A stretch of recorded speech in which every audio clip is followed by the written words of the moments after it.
Welcome to the English Broadcast Studio. In today's episode, we'll be discussing a topic that every English learner dreams of mastering: how to train your brain to think in English. If you've ever struggled with translating from your native language into English while speaking or thinking, this episode is for you. Stay tuned as we dive deep into practical tips and techniques to help you think directly in English. Now, let's join our hosts, John and Sarah, as they explore how to make English a natural part of your thinking process. Hey everyone, welcome back to the English Broadcast Studio. I'm Peter. And I'm Sora. Today, we will discuss a very exciting topic: how to train your brain to think in English.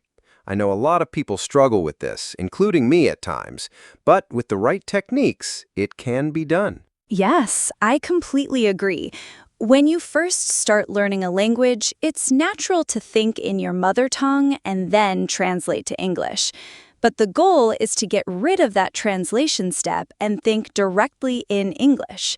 That's the key to fluency. Exactly.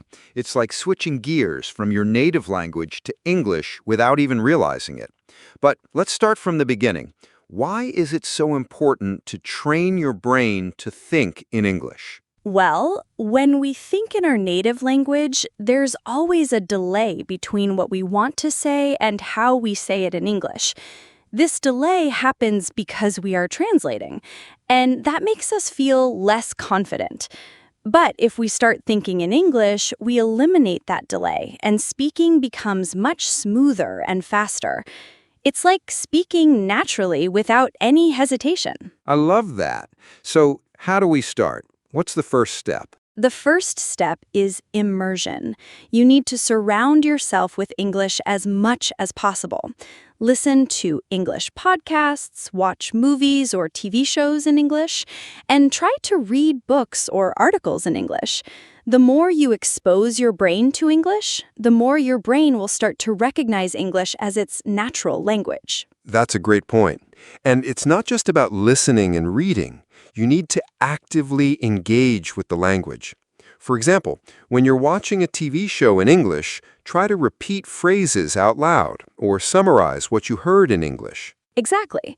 You can practice thinking in English even when you're not actively speaking it.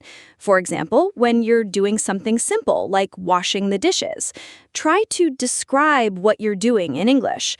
I'm washing the plates. The water is warm. I'm scrubbing the spoon.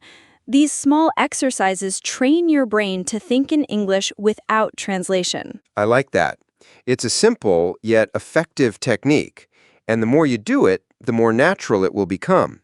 But let's talk about something that many learners struggle with: speaking without thinking in their native language first. Oh, this is a big one. It's a process, but it's definitely achievable.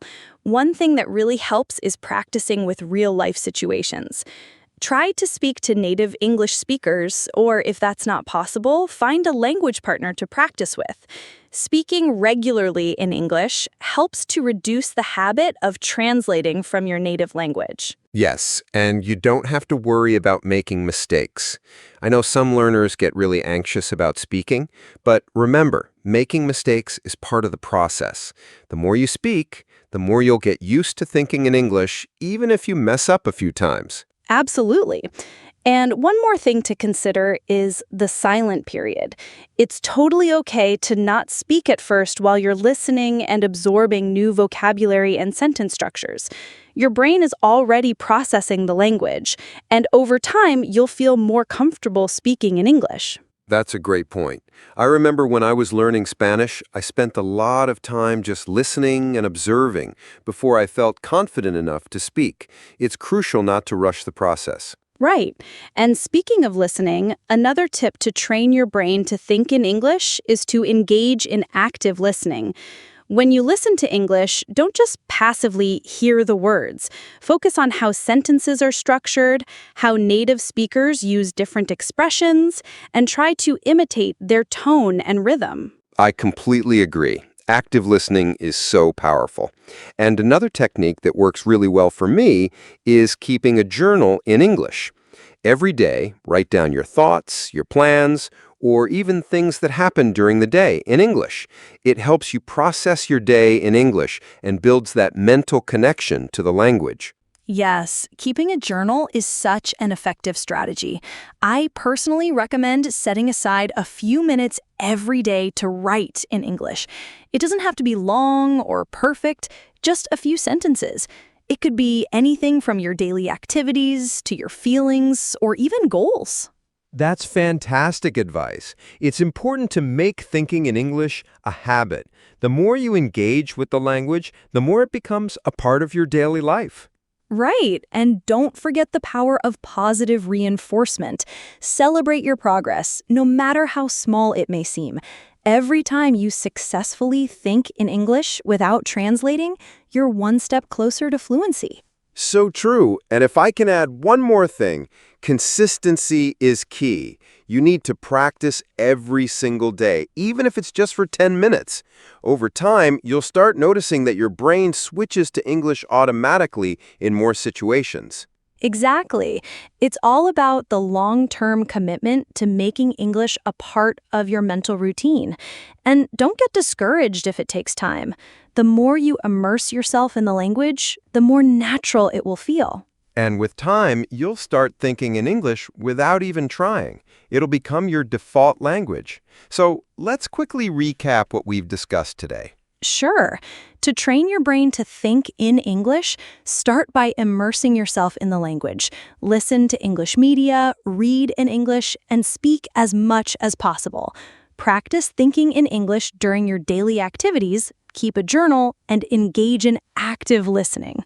And remember, don't be afraid of making mistakes. It's all part of the learning process. The key is consistency, practice, and positive reinforcement. Exactly. So keep going, keep practicing, and soon enough, thinking in English will become second nature. That's all for today's episode. We hope these tips help you on your journey to thinking in English. If you have any questions or tips of your own, feel free to leave a comment below. We'd love to hear from you. Thank you so much for joining us. Don't forget to like, share, and subscribe to the English Broadcast Studio for more episodes. Until next time, keep practicing and stay motivated. Take care, everyone, and happy learning.